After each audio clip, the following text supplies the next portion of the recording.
Hola, ¿cómo están? Mi nombre es José Luis Montero y quiero darles la bienvenida a este taller de corrección ortográfica y gramatical. Antes de entrar en el tema, me gustaría hablar un poco acerca de la importancia de tomar este taller. Como todos ustedes saben, distintas artes utilizan distintas herramientas para crear sus obras. De la misma manera que un pintor utiliza el lienzo, la brocha y los colores para crear una pintura, el escritor se vale de palabras. Es decir, el lenguaje es la herramienta esencial del escritor y como tal debe de aprender a utilizarla para poder ejercer bien el oficio. El saber utilizar el lenguaje implica diferentes aspectos. De todos ellos, los aspectos técnicos, es decir, los aspectos más básicos como son la ortografía, la gramática, la estructura, el saber cómo hacer personajes, diálogos, etc., son quizás la parte más fácil de aprender en comparación con la voz narrativa o la conexión emocional con el lector.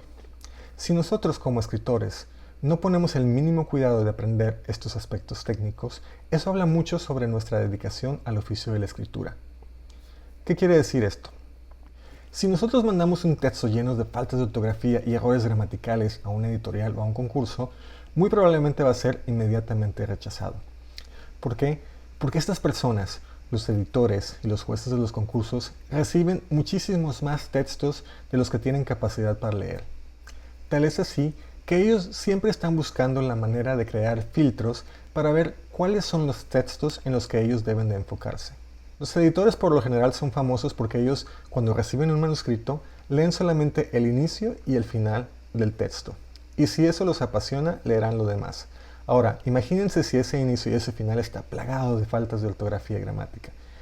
Esto lo consideran una falta de respeto los editores. ¿Por qué? Porque si nosotros como escritores no nos hemos tomado la molestia de corregir lo más sencillo, ¿por qué ellos como editores o como jueces de un concurso literario deberán de tomarse la molestia de leer nuestro texto, sobre todo si no les pagamos? Precisamente para evitar esto, en este taller nos vamos a enfocar en los errores más comunes que hemos visto al momento de editar los textos en previas antologías. Entre esos errores encontramos faltas de ortografía, como son las tildes en las palabras monosílabas, en las palabras interrogativas, en los demostrativos, etc. El uso y el abuso de las mayúsculas, así como el mal uso o ausencia de los signos de puntuación. Algo que invariablemente pasa en todas y cada una de las clases de ortografía y gramática en la que he estado, es que alguien levanta la mano y dice, pero es que no me lo enseñaron así en la escuela. Sí, es cierto. Algunas de las cosas que vamos a ver aquí no nos las enseñaron así en la escuela. Pero tenemos que tomar en cuenta que la ortografía no es inmutable. La ortografía y la gramática avanzan con el paso del tiempo. Si ustedes se fijan, nosotros no hablamos ni escribimos de la misma manera que nuestros abuelos y nuestros bisabuelos hablan y escriben. Las palabras, conforme pasa el tiempo, va cambiando. No solo las palabras cambian, también cambian el uso de las palabras y la manera en que se escriben. Es más, conforme pasa el tiempo, algunas palabras caen en desuso, mientras que otras se generan gracias a nuevas tecnologías o cambios que ha habido a lo largo de los años. Por ejemplo, el uso de teléfonos celulares, del internet, ha generado nuevos sustantivos. El celular, por ejemplo, es un sustantivo que no usaban nuestros abuelos, incluso nuestros padres. De hecho, el verbo googlear es un verbo que no existía incluso cuando algunos de nosotros nacimos. Algunas de las cosas que vamos a ver aquí muy probablemente van a ir en contra de lo que ustedes aprendieron en la escuela hace muchísimos años. Y a lo mejor se van a sentir molestos, irritados, no lo van a entender, pero nada más les pido por favor que tengan un poco de paciencia. Es cierto, las reglas ortográficas que nosotros aprendimos cuando estábamos en la escuela hace 10, 20, 30 años, algunas de esas han cambiado. Sin embargo, somos escritores, queremos ser escritores y como tal necesitamos aprender estas nuevas reglas y estar al día de la misma manera que un doctor tiene que capacitarse y un ingeniero también tiene que capacitarse con las nuevas tecnologías y los nuevos conocimientos que han surgido a lo largo de los años. Y con todo esto que les he dicho, antes de empezar me gustaría que ustedes respiraran profundo, se relajaran y abran su mente. Y una vez que hayan hecho eso, comencemos. Empecemos con las faltas de ortografía. Estos son quizás los errores más fáciles de resolver. Tenemos mucha ayuda aquí, como son los correctores ortográficos de los procesadores de palabras como Word. Sin embargo, no debemos de confiarnos en la tecnología. ¿Por qué? Porque estos correctores solamente sirven si tenemos el idioma que queremos usar, en este caso español. ¿Cómo se hace para que el procesador de palabras como Word ponga el lenguaje correcto en nuestro texto? Bueno, lo que podemos hacer, se los voy a enseñar aquí mismo. Como ustedes pueden ver, casi todas las palabras están como si fueran errores ortográficos. Entonces lo que vamos a hacer es que vamos a cambiar el idioma y para esto vamos a el menú que dice Tools o Herramientas y de ahí a Language o Idioma. Y de ahí vamos a elegir el idioma español y ojo, asegúrense de que esta opción que dice Do not check spelling and grammar, es decir, que no cheque la ortografía y la gramática, no esté habilitada. Una vez que presionen OK, van a ver que estas faltas ortográficas desaparecieron. Bueno, asegúrense de que hagan esto cada vez que tengan un documento en español. Volviendo al hecho de no confiarnos en la tecnología, ojo porque existen palabras que ortográficamente están escritas correctamente, pero que no son palabras que queremos necesariamente escribir así. ¿Por qué pasa esto? Porque a pesar de que el idioma esté puesto de manera correcta, el corrector ortográfico solamente trabaja palabra por palabra y no tiene idea del contexto que está sucediendo. Es como si nosotros estuviéramos viendo el diccionario cada vez que encontramos una palabra y si en el diccionario la palabra existe, no se marca como un error. Sin embargo, hay palabras que necesitan un poco más de contexto para saberse si necesitan acentuarse o no, por ejemplo. Y es por eso que nosotros como escritores no debemos de confiarnos en el corrector ortográfico y debemos de tener idea de estas reglas ortográficas y gramaticales para poder hacer estas correcciones nosotros mismos. He aquí algunos ejemplos que confunden a veces a los correctores ortográficos. El primero que veremos es el uso de las tildes en ciertas palabras monosílabas, dependiendo de su uso. Por ejemplo, el pronombre él y el artículo él. Cuando estamos hablando del pronombre, lleva acento. Fíjense también cómo, a pesar de que es una letra mayúscula, también se acentúa. Vean esta oración. Él vino nada más porque le interesaba el vino. El primer él significa un pronombre y el segundo un artículo. Otro ejemplo es la palabra sé. Sé, del verbo saber, se acentúa, mientras que sé, como pronombre transitivo, no se acentúa. Por ejemplo, yo sé que ella se fue sin decir nada. La palabra de, cuando viene del verbo dar, se acentúa, mientras que cuando es una preposición, no se acentúa. Por ejemplo, y todavía espera que le dé algo de comer. El primero es del verbo dar, el segundo es una preposición y por lo tanto no se acentúa.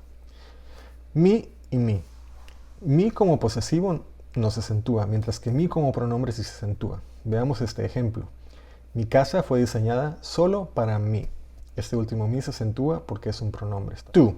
Tú como posesivo no se acentúa, mientras que tú como pronombre sí se acentúa. Tú ya estás grande y debes aprender a controlar tu carácter. Por último, la palabra té. La palabra té puede ser una bebida o también puede ser un pronombre. Vean estas dos oraciones y fíjense en la diferencia. El té ayuda a calmarte, es decir, la bebida del té te ayuda a calmarte. Mientras que la segunda es él te ayuda a calmarte. ¿Se fijan la diferencia entre usar él con acento y él sin acento y té con acento y té sin acento? Cambia completamente el sentido de la oración, a pesar de que sean las mismas palabras. El siguiente caso es el de las tildes en las palabras qué, quién, cómo, cuán, cuánto, etc. Cuando estas palabras se utilizan en un sentido interrogativo o exclamativo, llevan tilde, ya sea que sea de forma directa o indirecta. Tenemos oraciones interrogativas o exclamativas directas como ¿qué ha dicho? ¿De quién es esto? ¿Con qué seriedad trabaja? ¿Con cuál se queda usted? Sin embargo, las oraciones interrogativas o exclamativas indirectas también van a hacerse preguntas o hacer ciertas exclamaciones, pero no van a tener esos signos. Por ejemplo, ya verás qué bien lo pasamos. Le explico cuáles eran sus razones. No sé quién va a venir. No te imaginas cómo ha cambiado todo. Y así sucesivamente. Ahora bien, cuando estas palabras se utilizan como adverbios, pronombres relativos o conjunciones, es decir, cuando no tienen una función interrogativa o exclamativa, se escriben sin tilde. Por ejemplo, el jefe, que no sabía nada, no supo reaccionar. Esta es la razón por la cual no pienso participar. Ha visto a quien tú sabes. Cuando llegue ella, empezamos. Como pueden ver, aquí realmente no nos estamos haciendo una pregunta ni haciendo una exclamación. Es algo transitivo más que nada. Por último, existen algunos casos en los cuales los pronombres relativos se pueden pronunciar con o sin acento prosódico, sobre todo cuando están introduciendo oraciones subordinadas, es decir, oraciones en las cuales hay una subordinación pero no se tiene un antecedente expreso ni definido. En este caso, es aceptable escribir estas palabras con o sin tilde dependiendo si nosotros queremos reflejar un acento prosódico o no al momento de hablar. Veamos este ejemplo. El problema es que no hay con qué alimentar a tanta gente. También podríamos decir, el problema es que no hay con qué alimentar a tanta gente. Fíjense la diferencia entre el que con acento prosódico o sin acento prosódico. Fíjense en esta también. Ya ha encontrado quien le quiera y no necesita nada más. O también podría ser, ya ha encontrado quien le quiera y no necesita nada más. De nuevo, el acento prosódico puede estar o puede no estar. Para mí, en particular, yo por lo general siempre utilizo el acento prosódico, con lo cual yo sí las acentúo, pero esto queda ahora sí que a su criterio. Pasemos ahora a las palabras que ahora deben de escribirse sin tilde. Las primeras son los demostrativos, palabras como este, ese, aquel, aquella, etc. Con anterioridad se hacía una diferencia cuando el demostrativo era un pronombre o un adjetivo.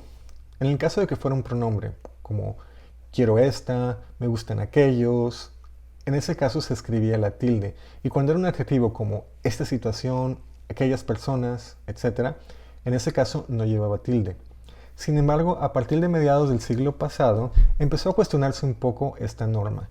Y lo que se decía era que solamente se recomendaba la tilde en casos de que el pronombre se pudiera confundir con el adjetivo. Sin embargo, a partir del 2010 se ha eliminado esta regla y ahora los demostrativos ya no llevan tilde en ningún caso. Lo mismo pasa con la palabra solo. Antes se hacía una diferencia entre el adverbio solo, es decir, solamente, y el adjetivo solo, relativo a la soledad. En el caso del adverbio solo, como por ejemplo, yo fui solo a decirle que la quería, se ponía la tilde. Sin embargo, en el adjetivo solo, como yo fui solo, nadie me acompañó a decirle que la quería, no llevaba tilde. De la misma manera como los demostrativos, a mediados del siglo pasado empezó a eliminarse la necesidad de la tilde. Solamente se usaba en casos en los que la palabra solo podía interpretarse como adjetivo o adverbio. Por ejemplo, vean este enunciado. El presidente viajó solo a la reunión de líderes americanos. Si le ponemos acento, significaría que el presidente viajó solamente a la reunión de líderes americanos, y si no lleva acento, querría decir que el presidente viajó sin acompañantes a la reunión de líderes americanos. Sin embargo, a partir del 2010 se ha eliminado esta recomendación y la palabra solo tampoco ya no lleva tilde en ninguno de los casos. Quiero hacer una pequeña pausa porque quizás este en particular es uno de los casos donde las personas se preguntan por qué se dio este cambio, si las cosas funcionaban bien con anterioridad. Bueno, la tilde en los demostrativos y en solo empezó a generar discusiones desde mediados del siglo pasado. ¿Por qué? Porque estas palabras, por lo general, podían interpretarse de acuerdo al contexto de la oración. Entonces, a mediados del siglo pasado ya se quería hacer este cambio. Sin embargo, como había demasiado conflicto, no se quería que hubiera ruptura entre las diferentes academias de la lengua de los diferentes países latinoamericanos. Con lo cual lo que se hizo fue que se dijo que se empezó a dejar de recomendar poner el acento para que todos estuvieran de acuerdo. Sin embargo, esto se siguió discutiendo y cuando se llegó a hacer la nueva ortografía del año 2010, se dio ahora sí un consenso entre todas las academias de la lengua y se hizo el cambio definitivo. Esta norma fue aprobada en Guadalajara, México, en el año 2010 por las 22 distintas academias de la lengua española a lo largo de Latinoamérica. Es decir, esto no es algo que está imponiendo la Real Academia Española. Y el cambio quedó reflejado en la ortografía de la lengua española que fue publicada ese mismo año. Ustedes pueden leer a continuación lo que dijeron los académicos al respecto, se los dejo ahí, pero me gustaría pasar al siguiente tema. La palabra aún. La palabra aún puede llevar o no llevar tilde. Se escribe con tilde cuando se puede sustituir por el adverbio todavía. Por ejemplo, aún está a tiempo. O era quien más espacio tenía y aún protestó. O alcanzó más prestigio que aún que su padre. En este caso estamos hablando de todavía como hasta un momento determinado, o como un no obstante o sin embargo, o cuando tenemos un encarecimiento o ponderación. Sin embargo, la palabra aún se escribe sin tilde cuando se puede sustituir por hasta, incluso, siquiera, o también cuando va acompañada de cuando. Por ejemplo, hasta o incluso. Te daré $100 y aún 200 si los necesitas. Es decir, te daré $100 y hasta 200 si los necesitas. O por ejemplo, aún estando casados, dormían en habitaciones separadas. Incluso estando casados, dormían en habitaciones separadas. En siquiera, es decir, tan solo.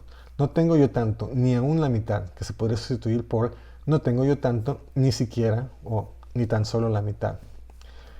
Aun cuando, que quiere decir más bien aunque, por ejemplo, no renunciará a su patrimonio aun cuando tenga que luchar por él en los tribunales. Podría sustituirse por no renunciará a su patrimonio aunque tenga que luchar por él en los tribunales. Aún así también es un caso especial.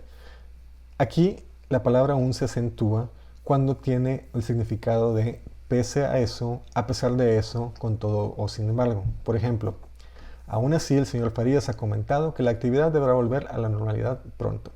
El aún así significa sin embargo.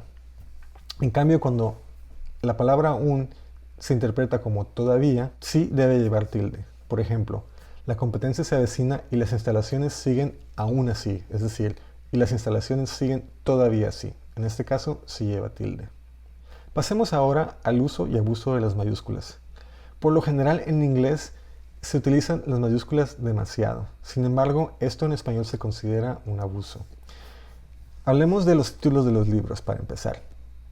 Cuando tenemos un título de una obra de creación, como un libro, una película, un cuadro, una escultura, etc., se deben de escribir estos títulos en cursiva, es decir, en itálicas, como se le dice aquí en Estados Unidos, y solamente la primera inicial debe ir en mayúscula. Por ejemplo, mi libro preferido es 100 años de soledad. Solamente la C de 100 lleva mayúscula y las demás letras son minúsculas. Y todo esto se pone en cursiva. Ahora bien, si soledad hubiera sido un nombre propio de la protagonista y se refiriera a los 100 años que Soledad pasó, no sé, viviendo en la campiña, entonces Soledad sí se escribiría con mayúscula, que es el caso de la siguiente oración. Te recomiendo que veas La decisión de Sophie. En este caso, Sophie es un nombre propio y se tiene que escribir con mayúscula, pero las demás palabras se escriben en minúscula. El nacimiento de Venus es una obra maestra de la pintura. De nuevo, solamente se escribe con mayúscula la E al principio, pero como Venus es un nombre propio, también se tiene que escribir con mayúscula. Ahora, cuando estamos hablando de títulos de obras en inglés, lo que se dice es que se debe de respetar las reglas de este idioma. Por lo general en inglés, cualquier título de una obra se pone en mayúscula todas las palabras del título. Por ejemplo, la novela On Earth We're Briefly Gorgeous es la obra maestra del poeta Ocean Vuong.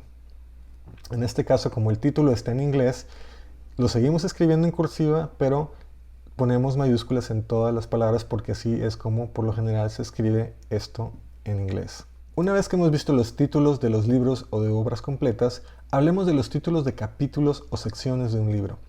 En este caso, los títulos de los capítulos o secciones se van a escribir entre comillas, es decir, sin las cursivas, independientemente de qué idioma se esté hablando. Por ejemplo, en la traducción de An Introduction to Meteorology se decidió suprimir el capítulo, fíjense las comillas, The Weather Forecast in the United States. En la edición española, titulada Introducción a la Metodología, fíjense cómo todo va en minúscula excepto la I, que es diferente de como escribimos en inglés, se reemplazó por otro titulado La Predicción del Tiempo en España, esta vez en comillas. Hablaremos sobre las comillas un poco más adelante. Ahora, los títulos de las publicaciones periódicas, como las revistas y los diarios, son un poco diferentes. Estos también se escriben en cursiva. Sin embargo, la mayúscula va en todas las palabras significativas que forman parte del nombre. Por ejemplo, Muy Interesante es una revista inquisitiva. Tanto la palabra muy como interesante van en mayúsculas. El periódico El Mundo tiene mucho tiraje a nivel mundial. De nuevo, El y Mundo van en mayúsculas. A mí me gusta leer el boletín de la Real Academia Española porque con él aprendo mucho de ortografía y gramática. Bueno, en este caso, Boletín, Real, Academia, Española, todas estas llevan mayúsculas. Las palabras de y la, en este caso, no son significativas y no llevan mayúscula. Pasemos ahora a los nombres propios. Los nombres propios siempre se escriben con letra inicial mayúscula. Estamos hablando aquí de nombres propios de personas, de animales o incluso de cosas que son singularizadas. Por ejemplo, Beatriz, Platero o la Tizona, que era una espada del Cid, que era como un personaje, ¿verdad? También los nombres de divinidades se escriben en mayúsculas, sin importar el tipo de religión. Los apellidos también se escriben en mayúsculas y algo muy interesante es que cuando un apellido tiene una cierta preposición o artículo, esta preposición o artículo se escribe en minúscula a menos de que se omita el nombre de pila. Por ejemplo, Juan de Ábalos, Pedro de la Calle, en ambos la D, E van en minúsculas. Sin embargo, cuando dices señor de Ábalos o señor de la Calle, en este caso, como no tenemos el nombre de pila como Juan o Pedro, el D se escribe con mayúscula. Los sobrenombres, apodos y seudónimos también van en mayúsculas. Sin embargo, el artículo que los antecede no se escribe con mayúsculas. Por ejemplo, Manuel Benítez el Cordobés, José Nemesio alias el Chino, Alfonso X el Sabio, etcétera, etcétera, etcétera. Los nombres abstractos personificados también deben ir en mayúsculas. Esto es porque están convirtiéndose en un personaje. Por ejemplo, la muerte, la esperanza o el mal, como personajes, deben de ir con mayúsculas. Pasemos ahora a las palabras de tratamiento y los cargos civiles. Todas estas palabras como señor, don, doña, doctor, etc., deben de ir con la inicial en minúscula. Por ejemplo, el señor Benavides fue a visitar al doctor Gutiérrez. Tanto señor como doctor tienen que estar en minúscula. Ojo, el autocorrector de los procesadores de palabras, si tienen el idioma en inglés, va a tratar de corregir doctor de minúscula a doctor en mayúscula. Entonces tienen que tener mucho cuidado con esto. Otro ejemplo, doña Blanca y doña Carlota fueron al cine con don Simón. Todos los dones y las doñas deben de escribirse en minúscula, excepto el primero porque es la primera palabra de la oración. Pasemos ahora a los títulos, dignidades o cargos. Todos estos deben de escribirse con minúscula. Estamos hablando de títulos nobiliarios como rey, reina, princesa, etc. Dignidades o cargos ya sean civiles como gerente, administrador, militares como general, comandante, mayor, religiosos como obispo o cardenal, públicos como ministro, presidente, secretario, privados, etc. Todos estos deben escribirse con minúscula inicial, sin importar si se está refiriendo a una persona en particular o a un cargo en general. Por ejemplo, la reina saludó al arzobispo de Managua y a la duquesa de Alba. La reina es un título nobiliario general y el arzobispo de Managua y la duquesa de Alba son títulos nobiliarios y cargos religiosos específicos de esas personas. Sin embargo, no importa cuál de los dos estemos hablando, todos ellos van en minúscula. Otro ejemplo, el Papa Francisco visitará la India, cosa que no hizo el Papa anterior. Papa Francisco y el Papa en general, ambos van en minúscula. El presidente de gobierno llegó con la ministra de Defensa y el general Martínez, jefe del Estado Mayor. Presidente, ministra, general y jefe, todos ellos deben de ir en minúscula. Los nombres de los lugares geográficos van en mayúscula. Estamos hablando de nombres como continentes, países, ciudades, comarcas, mares, ríos, etc. Por ejemplo, América, África, Italia, Canadá, Toledo, Lima, el Adriático, Mediterráneo, etcétera, etcétera, etcétera. Cuando estos nombres de lugares geográficos tienen un artículo, este artículo se escribe con mayúsculas solamente si forma parte oficial del nombre. Por ejemplo, he visitado las ciudades de La Habana y Los Ángeles. El nombre oficial es La Habana y el nombre oficial de la ciudad de Los Ángeles es Los Ángeles, con lo cual la y los deben de ir en mayúsculas. Veamos este otro ejemplo. Mi padre acaba de regresar de El Cairo. El nombre oficial de la capital de Egipto es El Cairo, con lo cual El y Cairo ambas deben de ir en mayúsculas. Fíjense cómo, debido a que es parte del nombre oficial, no podemos hacer contracción la palabra de y la palabra el. Es decir, vamos a decir regresar de El Cairo y no regresar del Cairo. Eso del Cairo no está correcto. Lo mismo con El Salvador. Este verano iremos a El Salvador. El y Salvador ambas van con mayúsculas y no podemos decir Al Salvador porque él es parte del nombre oficial y no debe de hacerse contracción con A.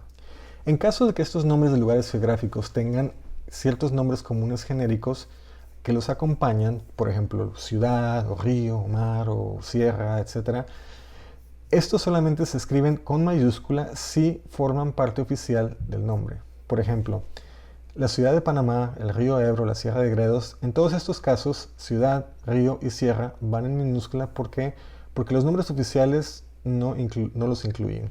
Sin embargo, la Ciudad de México, el Río de la Plata, la Sierra Nevada, en todos estos casos, estas palabras son parte del nombre oficial, con lo cual se tienen que escribir con mayúsculas. Los nombres de las festividades. Tanto los sustantivos como adjetivos que forman parte de los nombres de las festividades, ya sea de cualquier índole civil, militar, religioso, lo que sea, tienen que escribirse con inicial mayúscula por ser nombres propios. Por ejemplo, Navidad, Nochebuena, Año Nuevo, Día de las Madres, Día de los Reyes, Día de San Valentín.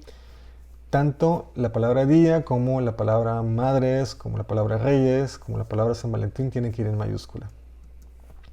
Sin embargo, cuando nos estamos refiriendo solamente al periodo, como por ejemplo las Navidades o durante la Navidad, también se puede escribir con minúscula. Por ejemplo, cerca de 2.4 millones de pasajeros pasarán estas Navidades en los aeropuertos. En este caso, se puede escribir Navidades con mayúsculas o con minúsculas. Hablando de Navidades, palabras como Nochebuena y Nochevieja, que son una conjunción de dos palabras que pueden ir separadas, se pueden escribir tanto separadas como juntas, pero por lo general se prefieren que vayan juntas. Y por último, términos como feliz, próspero, amor, paz y felicidad, que por lo general van antes de estas festividades, deben de escribirse con minúscula porque no forman parte oficial del nombre.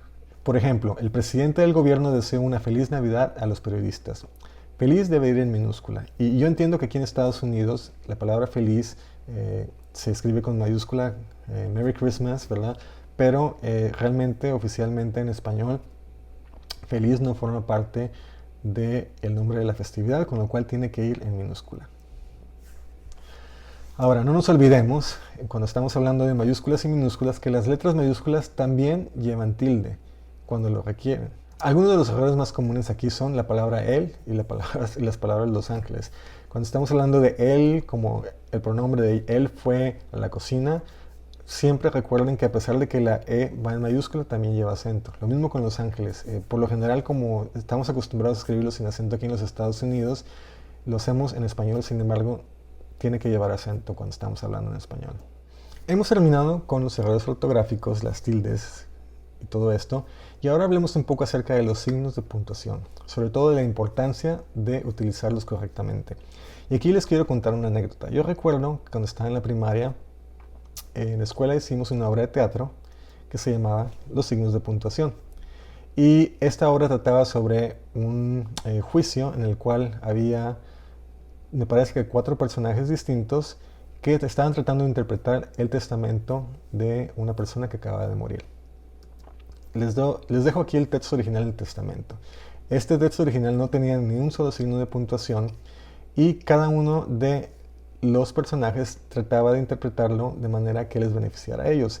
Y como pueden ver, si empezamos a poner signos de puntuación, signos de interrogación, comas, 2 puntos, el mismo texto se puede interpretar de 4 maneras distintas.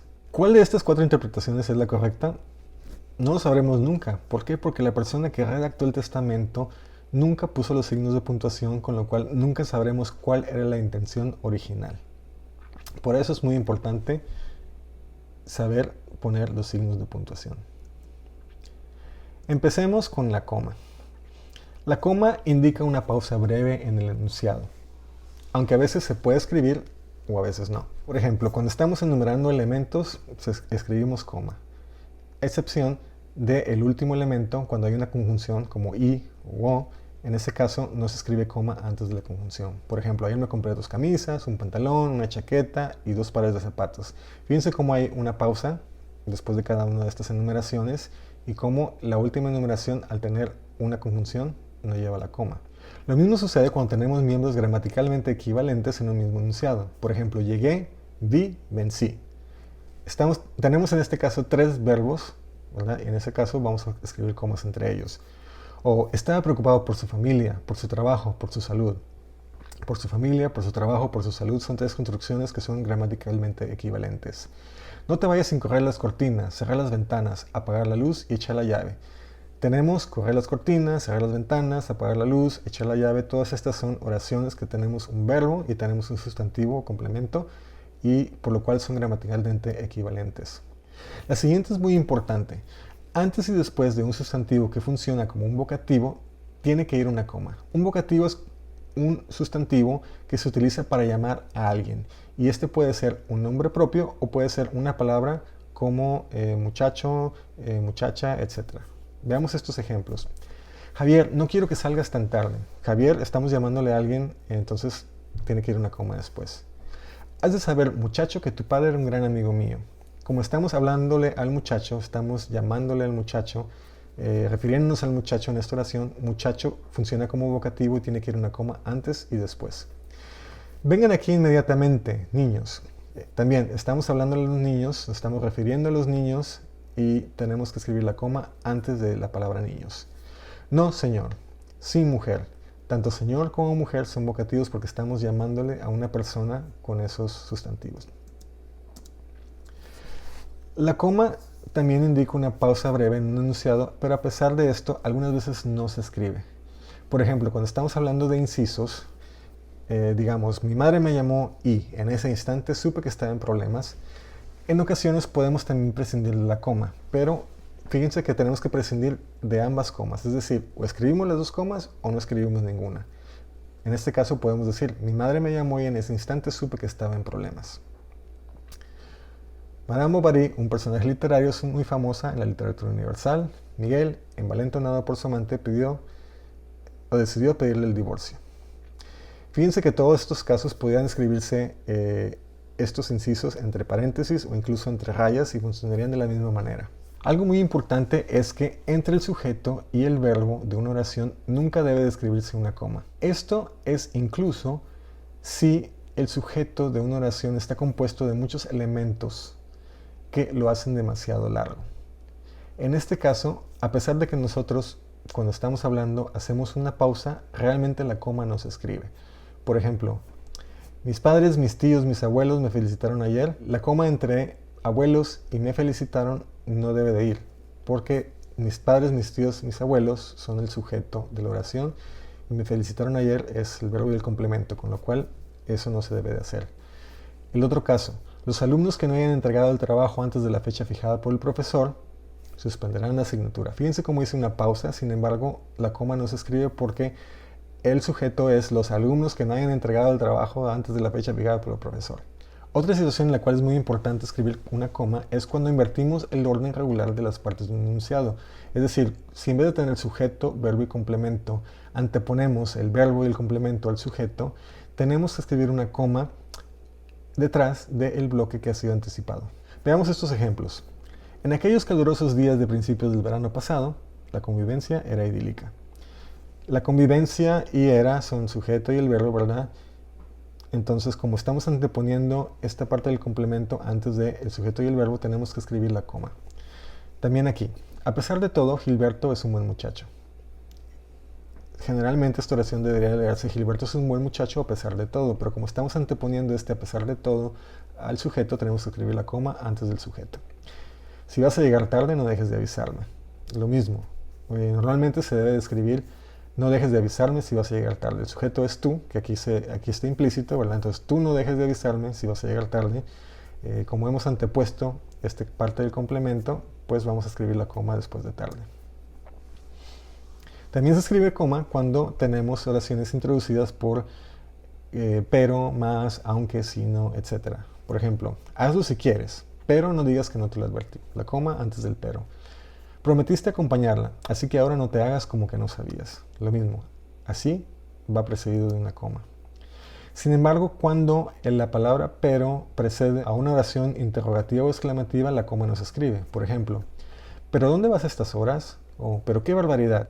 En ambos casos no se escribe la coma, es una excepción a la regla. Como ya habíamos hablado antes, cuando tenemos una numeración y el último elemento va introducido por una conjunción como i, e, o, u, ni, en ese caso no debe escribirse coma delante de esta conjunción. Sin embargo, hay algunas excepciones a esta regla. Por ejemplo, cuando tenemos una numeración con elementos complejos que son separados por punto y coma, el último elemento que va precedido por la conjunción y, en este caso, se escribe con coma. Por ejemplo, en el armario colocó la vajilla, en el cajón los cubiertos, en los estantes los vasos y los alimentos en la despensa.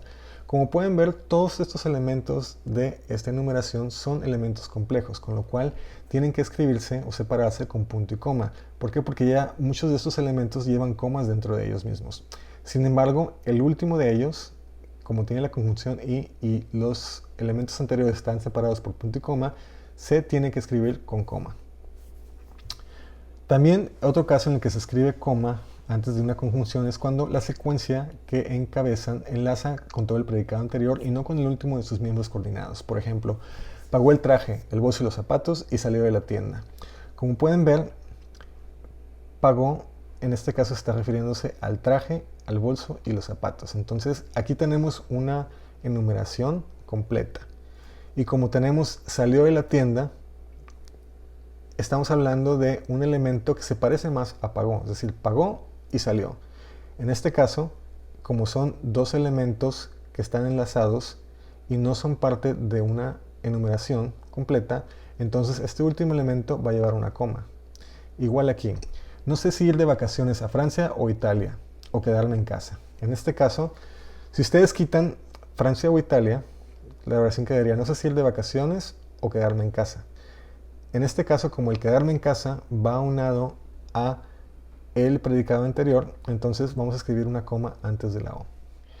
Por último, es también frecuente, aunque no es obligatorio, que entre oraciones coordinadas se ponga una coma delante de la conjunción cuando la primera tiene cierta extensión, especialmente cuando tienen sujetos distintos. Por ejemplo, la mujer salía de la casa a la misma hora todas las mañanas y el agente seguía sus pasos sin levantar sospechas. Aquí ponemos coma antes de la I porque son dos oraciones largas, ¿verdad? Y de cierta manera son oraciones distintas. Aquí tenemos dos oraciones con dos sujetos distintos. Primero estamos hablando de la mujer que salía de casa y después de la gente que seguía sus pasos. A pesar de que están ligadas entre sí, son dos oraciones que pueden ir separadas, con lo cual la coma debe de ir o puede ir, no es necesario, antes de la I. Lo mismo aquí, o vienes conmigo antes de que pierda la paciencia o te quedas aquí para siempre. Volviendo al tema de la antología, hay personas que ponen demasiadas comas y personas que ponen muy pocas comas, y realmente debe haber un balance entre los dos. Veamos dos ejemplos para que entiendan un poquito mejor lo que quiero decir. El primer ejemplo es un ejemplo que no tiene ninguna coma, y como pueden ver, es un ejemplo que es bastante difícil de leer de un tirón. Algunos autores se saltan demasiados signos de puntuación, sobre todo las comas, y no ponen ninguna a pesar de que les vendría bien hacerlo, aunque técnicamente son comas opcionales para que sus oraciones no fueran tan largas y tan pesadas de leer como esta que están leyendo. ¿Se fijan cómo es difícil de pronunciarlo todo de un tirón? Ahora el caso contrario, algo que yo llamo la comitis aguda. Gente que pone comas y comas y comas, que realmente lo que están haciendo es que están dificultando la lectura del texto. Por ejemplo, otros autores sufren de comitis aguda. Es decir, ponen muchas comas todo el tiempo, una tras otra, tratando de dictar, consciente o inconscientemente, la dicción que el lector debe utilizar. Y aunque la mayoría estén, en su mayoría, pero no siempre, bien puestas, en verdad son demasiadas, realmente demasiadas para los lectores. Fíjense cómo tantas comas hace la lectura más lenta. Y a pesar de que estén bien puestas, es decir, a pesar de que existe una razón para poner todas estas comas, realmente no son necesarias en la mayoría de sus casos. Hablemos ahora del punto y coma. Si la coma indica una pausa breve, el punto y coma indica una pausa intermedia entre lo que sería una coma y un punto. El punto y coma se utiliza para separar elementos de una numeración que tienen expresiones complejas, que no podrían ser fáciles de entender si solamente se ponen comas. Por ejemplo, cada grupo irá por un lado diferente. El primero por la izquierda, el segundo por la derecha, el tercero de frente. Si se fijan estos tres elementos, el primero por la izquierda, el segundo por la derecha y el tercero de frente, son elementos complejos porque ya llevan comas. Entonces, si le ponemos coma después de cada uno de los elementos, la lectura va a ser mucho más complicada. Por eso vamos a poner el punto y coma. También el siguiente ejemplo. Se dieron cita el presidente ejecutivo, Francisco Ruiz, el consejero delegado, Pedro García, el vocal, Antonio Sánchez, y el secretario general, Juan González. Fíjense cómo tenemos la misma situación aquí. Los elementos de esta lista son el cargo y el nombre de la persona, y todos van separados con comas. Es por eso que tenemos que poner el punto y coma para evitar confusiones. Ahora, fíjense también cómo antes de la conjunción y en este caso ponemos un punto y coma. Sin embargo, también puede ir una coma. Es decir, esto puede ser opcional. El punto y coma también se utiliza para separar oraciones sintácticamente independientes que tienen una estrecha relación semántica entre sí. Por ejemplo, era necesario que el hospital permaneciese abierto toda la noche. Hubo que establecer turnos. Todo el mundo a casa. Ya no hay nada más que hacer. Fíjense cómo son dos oraciones distintas. Podríamos decir todo el mundo a casa y ya no hay nada más que hacer. Incluso podríamos poner un punto y seguido después de casa, ¿verdad? Sin embargo, como están estrechamente relacionadas y queremos que digamos, estén en un mismo flujo de lectura, ponemos el punto y coma en este caso para hacer la separación. Ahora, también de repente a veces cuando son oraciones muy pequeñas, como la segunda, como dice todo el mundo a casa, ya no hay nada más que hacer, también se puede aceptar la coma en vez del punto y coma, solamente para aclararlo, ¿no? Ahora, como vemos aquí, sobre todo en estos dos casos anteriores, donde tenemos dos oraciones que están separadas pero que están semánticamente relacionadas, el punto y coma, de cierta manera, puede ser un poco más subjetivo porque puede sustituirse por otros elementos como la coma o el punto y seguido. Y es por eso que muchas veces nosotros como escritores le tenemos un poquito de miedo al punto y coma. Y aquí yo me incluyo también. Sin embargo, esto no tiene razón, no tiene razón de ser. El punto y coma es un signo válido, ¿verdad? Es un signo que está ahí para que lo usemos, nada más hay que aprender a usarlo bien. Hablemos ahora de los dos puntos y de algo que yo llamo la amnesia de los dos puntos. Los dos puntos son otro signo de puntuación que, igual que el punto y coma, son a veces sustituibles por otros signos de puntuación, con lo cual tendemos a olvidarnos de ellos y a no usarlos. Sin embargo, los dos puntos nos sirven bastante. Sirven para marcar sobre todo una pausa enfática tras un enunciado introductorio o explicativo. Por ejemplo, ayer me compré 2 libros, uno de Carlos Fuentes y otro de Cortázar. Natural, sana y equilibrada. Así debe ser una alimentación. Nunca me ha molestado colaborar. Dicho de otro modo, me gusta ayudar a los demás. Fíjense cómo estamos hablando de una oración introductoria y una oración que tiene un carácter explicativo, ¿no? Ahora, fíjense cómo después de los dos puntos en cada uno de estos ejemplos, la siguiente palabra empieza con minúscula. Sin embargo, hay algunas excepciones a esta regla. Por ejemplo, cuando estamos hablando de una reproducción de una cita o de ciertas palabras textuales, en cuyo caso se tiene que empezar con mayúscula la primera palabra y además la cita tiene que ir entre comillas. Por ejemplo, ya lo dijo Ortega y Gasset, 2 puntos. La claridad es la cortesía del filósofo. También otro caso muy especial es cuando vamos a hacer una fórmula de saludo en una carta o en un documento oficial. En este caso escribimos los 2 puntos y seguimos en la siguiente línea y empezamos con letra mayúscula. Por ejemplo, querido amigo, 2 puntos. Te escribo esta carta para comunicarte que el otro día, etcétera, etcétera, etcétera, ¿no? Fíjense cómo aquí, a diferencia del inglés, utilizamos los 2 puntos después del saludo. Y, como dije anteriormente, la siguiente palabra que va en el siguiente renglón se escribe con mayúscula. Ojo, es incorrecto escribir los 2 puntos entre una preposición, como de, por, etcétera, y un sustantivo que esté siendo introducido por esta preposición. Por ejemplo, en la reunión había representantes de Bélgica, Holanda y Luxemburgo. En este caso es incorrecto poner los 2 puntos después de. Y eso es un error muy común que vemos en los escritos de la antología. Otro ejemplo es, la obra estuvo coordinada por Antonio Sánchez. Los 2 puntos no deben de ir después de por. Ahora vayamos a los diálogos. Los diálogos es otro de esos temas que generan muchas confusiones. ¿Por qué? Porque en inglés se hacen de una manera y en español se hacen de otra. En inglés se utilizan las comillas. Sin embargo, en español, a diferencia del inglés, tenemos que utilizar un signo de ortografía que se llama la raya para reproducir los diálogos directos. Por ejemplo, ¿cuándo volverás? No tengo idea. Aquí es un diálogo directo y siempre escribimos la raya antes de empezar cada una de las líneas, ¿verdad? Muy importante, la raya no es lo mismo que el signo de menos ni el guión. De hecho, la raya es 4 veces más larga que el guión y el signo de menos 2 veces más. Pero, ¿cómo escribimos la raya en nuestros teclados? Bueno, aquí les dejo una imagen con una serie de combinaciones de teclas con las cuales ustedes pueden lograr escribir la raya dependiendo de qué sistema operativo estén utilizando.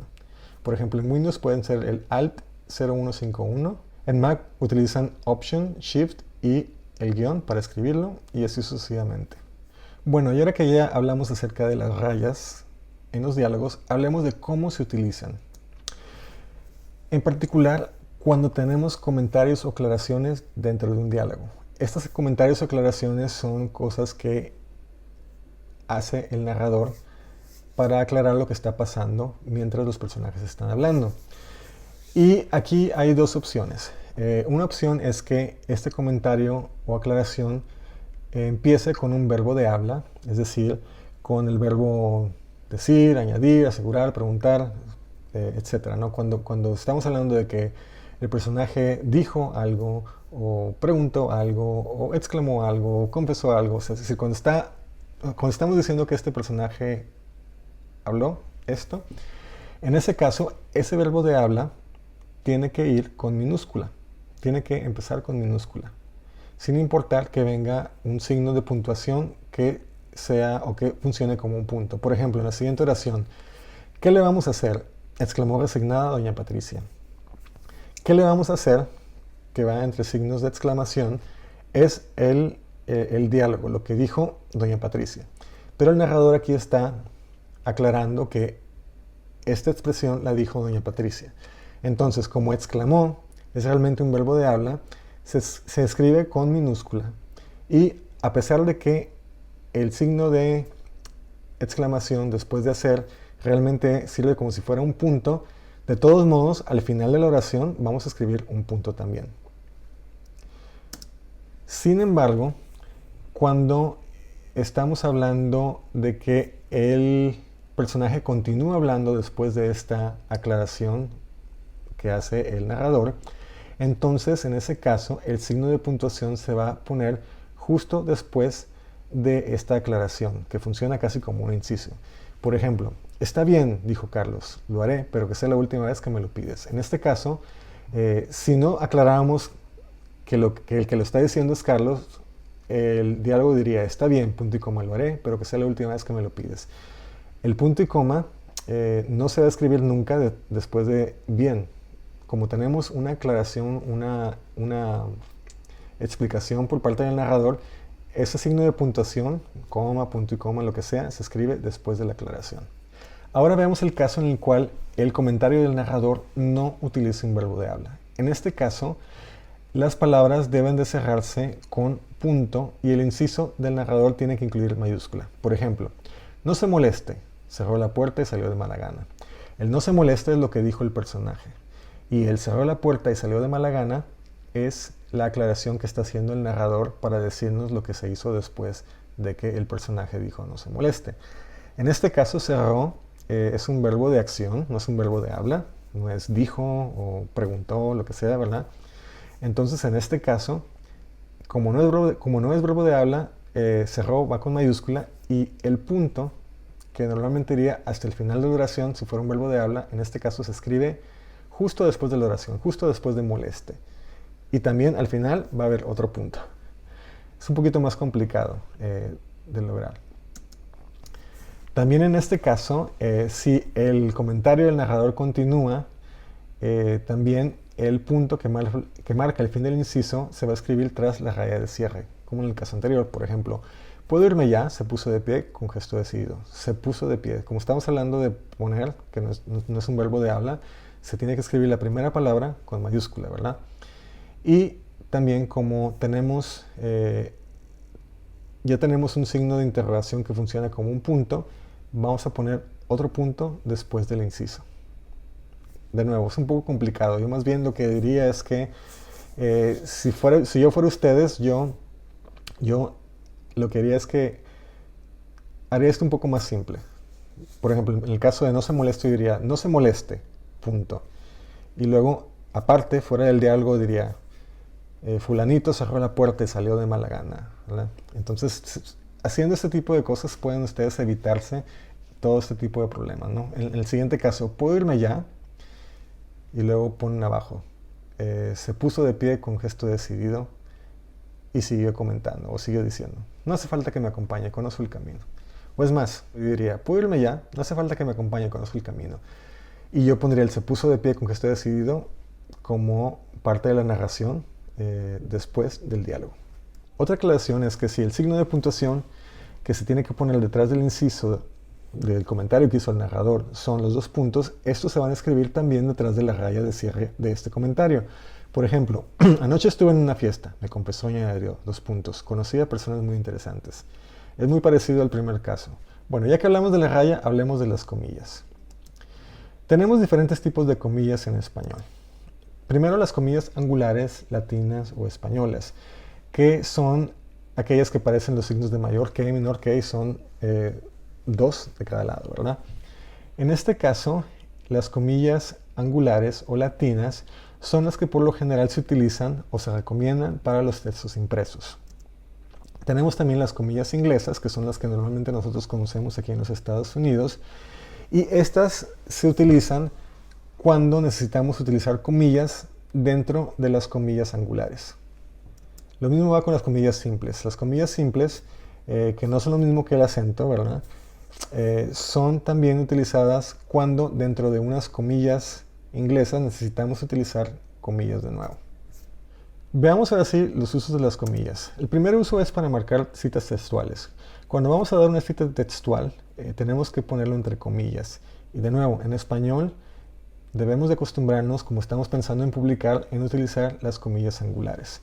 Por ejemplo, dice Rafael Lapesa en su obra Historia de la Lengua Española, a propósito de los germanos, 2 puntos. En el año 409, un conglomerado de pueblos germánicos, etcétera, etcétera, etcétera. Vean cómo la cita, el texto textual, va entre comillas angulares. También utilizamos comillas para encerrar en obras literarias narrativas aquellos textos que reproducen de forma directa los pensamientos de los personajes dentro del texto. Por ejemplo, hasta en latín sabía maldecir el pillastre, pensó el padre. Este pensamiento, ¿verdad? Que sabemos que es un pensamiento porque dice pensó el padre, tiene que ponerse entre comillas. También utilizamos las comillas para indicar que una palabra se utiliza de manera irónica o tiene un sentido especial. Y esto es algo muy común que hacemos nosotros cuando decimos entre comillas, ¿verdad? Por ejemplo, parece que últimamente le va muy bien en sus negocios. En este caso, la palabra negocios, ¿verdad? Es una manera irónica de decir que sabemos que realmente este negocio pues puede ser algo turbio, ¿verdad? También utilizamos las comillas cuando vamos a delimitar un título de la parte interna de una publicación, sobre todo cuando se cita este título junto al título general de la obra. Por ejemplo, La Biblioteca de Babel es un relato del libro Ficciones. Fíjense cómo La Biblioteca de Babel, que es un relato del libro Ficciones, se tiene que poner entre comillas para hacer la diferencia entre los dos. También otro uso de las comillas es en los apodos. Sin embargo, tenemos que hacer la diferencia de que solamente se ponen en los apodos cuando el apodo va entre el nombre de pila y el apellido de la persona. Por ejemplo, Ernesto Che Guevara, Che va entre comillas, y Joaquín Chapo Guzmán también va entre comillas, pero solamente la palabra Chapo, ¿verdad? Sin embargo, cuando no va el apodo entre el nombre de pila y el apellido, no utilizamos comillas. Por ejemplo, la muerte del Che Guevara ha sido una polémica durante medio siglo. O cuando el reportero entró a la celda, el Chapo estaba sentado en una silla. En este caso no necesitamos las comillas, ni las cursivas, ni nada por el estilo. Bueno, y ya que estamos hablando de cursivas, hablemos de los usos de la cursiva. La cursiva se utiliza para indicar que una palabra o expresión es impropia o que está mal escrita a propósito. También utilizamos las cursivas cuando hablamos de escribimos palabras vulgares o palabras que proceden de otros idiomas. Por ejemplo, dijo que la comida llevaba muchas especies. Aquí en este caso estamos hablando de comida, por lo cual realmente la palabra que debería ir aquí es especias, como el orégano, el tomillo, la pimienta, etc., ¿no? Pero como el escritor sabe que no es la palabra correcta, le está diciendo al lector, mira, yo sé que realmente es especias, pero mi personaje se equivocó y yo quiero, y le dice sí, ¿verdad? Le dice especies en vez de especias, y yo quiero que tú sepas que yo sé que no es así, ¿verdad? Lo mismo con la siguiente oración. Para el hombre nadie era perfecto. Bueno, esto sucede mucho en México, ¿verdad? Realmente la palabra correcta es nadie, pero el escritor aquí está diciendo, yo sé que la palabra correcta es nadie, pero quiero reflejar el habla de esta persona. Lo mismo con la mujer parecía un monumento. De nuevo, monumento es una palabra que no existe, es una manera mal dicha de decir monumento, con lo cual de nuevo el escritor está diciendo que yo sé que esta palabra está mal escrita, por eso la pongo en cursiva, sin embargo la tengo que usar porque ese es como habla mi personaje. El siguiente ejemplo dice, en el salón han puesto una boiserie que les ha costado un dineral. Disculpen, yo no sé hablar francés, probablemente lo pronuncié mal, pero esta palabra, boiserie, que viene del francés, tiene que ir en cursiva porque no es una palabra que sea aceptada en el idioma español. Lo mismo con la siguiente oración. Los bancos alertan del fraude por phishing. Phishing es una palabra que viene del inglés, y a pesar de que entendamos qué significa phishing, pues tiene que ir también en cursiva porque no es una palabra que esté en el diccionario. También en todos los casos anteriores, cuando ya estamos escribiendo una oración en cursiva, como no podemos escribir cursiva sobre cursiva, ¿verdad? Lo que podemos hacer es usar las comillas como alternativa en vez de la cursiva. Por ejemplo, si las mismas oraciones de ahí arriba tienen que ir en cursiva por cualquier otra situación, en ese caso, para hacer la diferencia de que sabemos que estas palabras están mal escritas o que son vulgares, ¿verdad? O que vienen de otra lengua, es que usamos la comilla. Pero intentemos primero usar la cursiva, y en caso de que no la podamos usar porque la oración está en cursiva, utilicemos la comilla. Por último, las fechas y las horas en español. En español se utiliza la fecha de manera ascendente, es decir, primero se dice el día, luego el mes y luego el año, como 31 de diciembre de 1992. Y se recomienda que por unidad utilicemos este formato, a pesar de que en inglés siempre ponemos el mes primero, luego el día y luego el año. También entre el día y el mes, y también entre el mes y el año, se debe poner la preposición de, y no del, ¿verdad? Por ejemplo, 31 de diciembre de 1992. Y aunque es común utilizarlo, se aconseja utilizar el artículo el entre el mes y el año, a menos de que se utilice la palabra año dentro de la fecha. Por ejemplo, ella celebró su cumpleaños el 31 de diciembre de 1999. Entonces aquí tiene que ir la preposición de entre diciembre y 1999. Sin embargo, cuando decimos tuvimos que desalojar el recinto el 15 de mayo del año 2000, como tenemos la palabra año antes del número, del 2000, entonces aquí sí utilizamos el él, en este caso de y el, ¿verdad? 15 de mayo del año 2000. Las horas. Esto es un error muy común, todos lo hacemos, yo lo he hecho muchísimas veces también.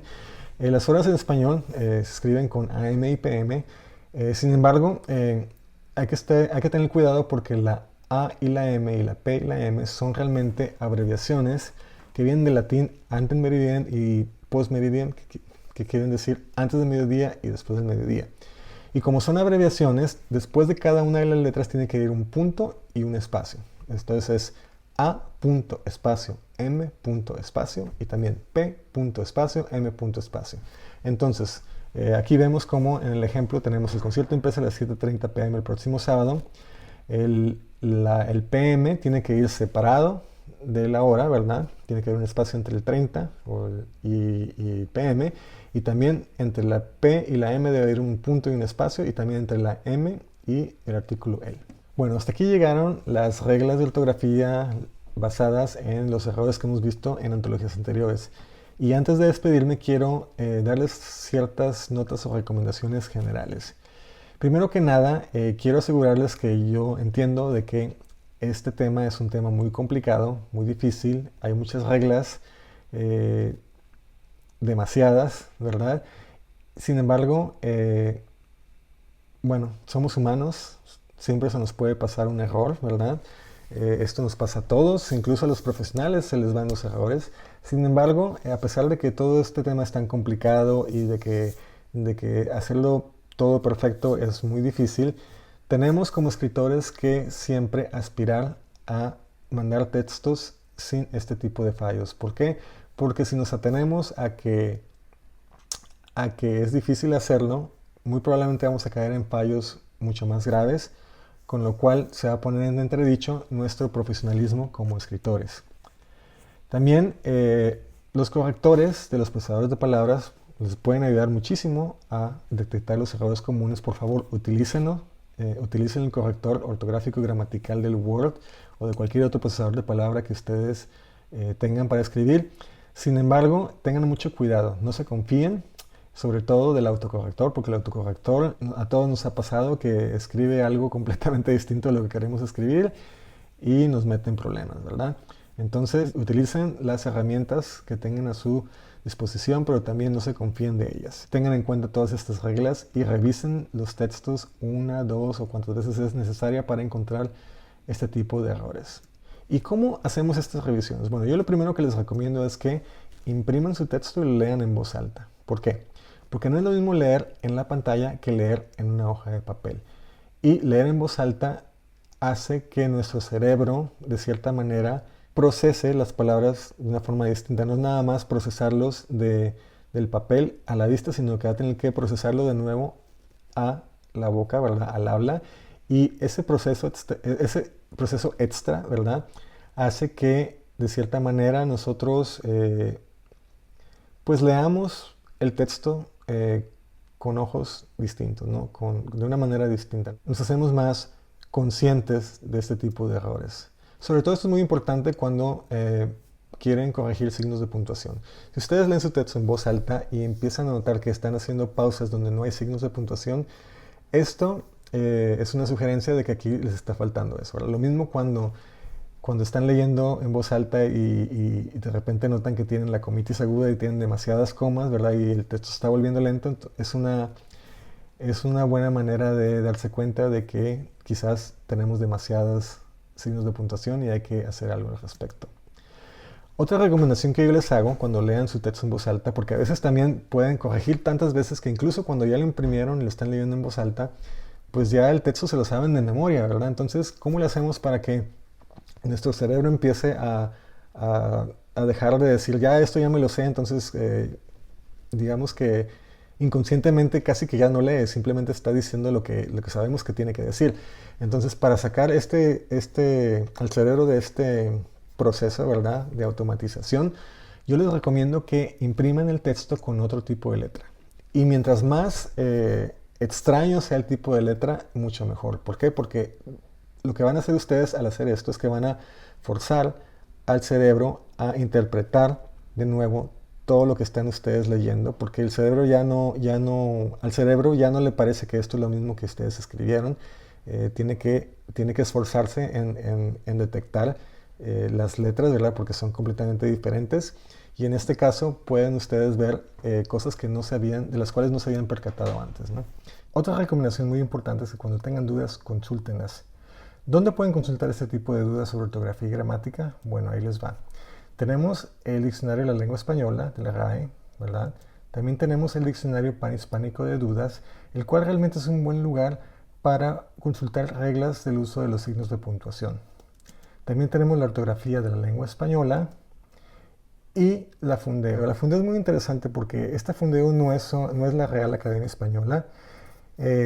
Básicamente lo que ellos hacen es resolver dudas urgentes del español, porque la academia por lo general toma mucho tiempo en decidirse y en generar reglas. Sin embargo, la Fundeu trata de acuerdo a las normativas existentes y a lo que está sucediendo, tratar de dar recomendaciones de cómo usar o cómo utilizar ciertos términos o qué términos utilizar, ¿verdad? Y digamos, mientras existe una regla de la academia, ¿no? En este caso, ustedes también pueden mandar sus dudas a la Fundeu a través de las redes sociales y ellos les contestan, ¿verdad? Y por último, Wikilengua. Wikilengua es un muy buen recurso también para ver aplicaciones de todas estas dudas, consultas sobre reglas ortográficas, etcétera, etcétera. Les voy a enseñar, por ejemplo, cómo si ustedes pueden ir aquí a RAE.es, que es el diccionario de la lengua española. También pueden utilizar el diccionario de panhispánico de dudas y, por ejemplo, pongan el término raya. Si ustedes buscan el término raya, les va a dar aquí cómo se utiliza la raya y les va a dar ejemplos exactamente cómo utilizarlo. Entonces, si ustedes en algún momento tienen duda de cómo se utiliza la raya, cómo se utiliza la coma, el punto y coma, las mayúsculas, lo que sea, ustedes van aquí y pueden encontrar información al respecto. De la misma manera tienen aquí la página de internet de la Fundeo y como pueden ver pueden hacer preguntas, ¿verdad? También pueden ver ciertas recomendaciones, ciertos artículos que ellos ya tienen hechos, ¿verdad? Por ejemplo, TikTok, que es una aplicación nueva, ¿verdad? O sea, se dice TikTok, es con mayúscula y con ambas T's, ¿verdad? Y es una aplicación y un TikTok con minúscula es un video, ¿verdad? Entonces, como pueden ver, esto es una palabra nueva y están tratando de darle una cierta normativa sin ser realmente prescriptivos como la academia. También tienen aquí el COVID-19, se tiene que poner COVID todo en mayúscula, guión 19, o todo en minúscula 19, pero no COVID con la primera letra en mayúscula. ¿Por qué? Porque, bueno, aquí se los van a explicar, ¿no? Tienen ellos tratan de buscar diferentes fuentes y llegar a una conclusión al respecto, ¿no? Bueno, estos son ejemplos. Wikilengua lo mismo. En Wikilengua ustedes pueden ponerle, no sé, cualquier término, regla ortográfica y les va a dar ejemplos sobre, por ejemplo, el haber y el haber, ¿no? ¿Cuál es la diferencia entre haber y haber, ¿no? En fin, son ejemplos en caso de que tengan dudas, cómo pueden ustedes consultarlas en internet. Por último, traten siempre de reclutar un par de ojos adicionales que les ayuden a encontrar todas esas faltas de ortografía y gramática. Si tienen un familiar, un amigo que sea muy bueno para la ortografía, o sea, díganle, oye, necesito que me eches una mano, voy a mandar este texto al concurso, por favor le puedes echar un ojo, yo ya hice todo lo que pude, pero a lo mejor se me pasó algo, ¿verdad? También otra manera de hacerlo es intercambiar textos con otros escritores, es como que yo te ayudo si tú me ayudas a encontrar las faltas de ortografía. Sin embargo, por favor, énfasis en la palabra intercambio, es decir, que sea algo equitativo, no estarle siempre pidiendo a la misma persona, esta persona es muy buena para la ortografía, por favor, ¿me puedes corregir el texto? Porque eso cansa. Eso cansa y de hecho hay esas personas que son buenas para la ortografía por lo general, también se dedican a eso. Entonces, si conocen a un escritor que también trabaja como corrector, simplemente sean conscientes de que es su trabajo y de que a menos de que sean muy muy buenos amigos, pues se tienen que esperarle que ese trabajo se tiene que ser remunerado, ¿no? Y esto va ahora a desembocar a lo que son los correctores profesionales. Ya que estamos hablando de ellos, pues si no conoces a nadie que tenga una ortografía, si no tienes algún otro escritor que te pueda ayudar porque están todos ocupados tratando de terminar su texto para la antología, entonces considera conseguir un corrector profesional. Estos correctores profesionales no nada más hay aquí en Estados Unidos, hay en todos los países de habla hispana. De hecho, si consiguen a alguien de otro país como México o un lugar de Sudamérica, es posible que les salga mucho más barato de lo que ustedes piensan. Entonces, también es una opción viable. Simplemente es cuestión de buscar y asegurarse que ese corrector sea realmente profesional y que realmente les vaya a ayudar a mejorar el texto. Y bueno, hasta aquí hemos llegado y ahora sí, el momento de la tarea. Y esta semana lo que queremos es que ustedes impriman el texto que planean mandar al concurso. Ya hemos pasado por todo lo que es estructura, voz narrativa, diálogos, personajes. Entonces, para este momento ustedes deben tener un texto bastante bien formado. Hagan sus correcciones finales, imprímenlo, imprimen el texto, de preferencia con otro tipo de letra al que ustedes no estén acostumbrados, un tipo de letra extraño, ¿verdad? Un fonte extraño. Léanlo en voz alta, traten de corregir la puntuación y traten de asegurarse de que la puntuación y las pausas vayan de la mano, ¿no? Una vez que hayan hecho esto, chequen otra vez la presentación, vuelvan a revisar todas estas reglas de ortografía y gramática y traten de corregir el texto de acuerdo a estas reglas, de acuerdo a estos errores comunes. Y una vez que lo tengan, envíenos el resultado a través de Google Classroom y nosotros le echaremos un ojo y les mandaremos las revisiones antes de que sea la fecha límite del concurso para que ustedes puedan hacer los cambios pertinentes. Bueno, hasta aquí hemos llegado. Muchas gracias por asistir a este taller. Espero que les haya sido de utilidad y que les ayude a depurar sus textos para el concurso. Hasta luego.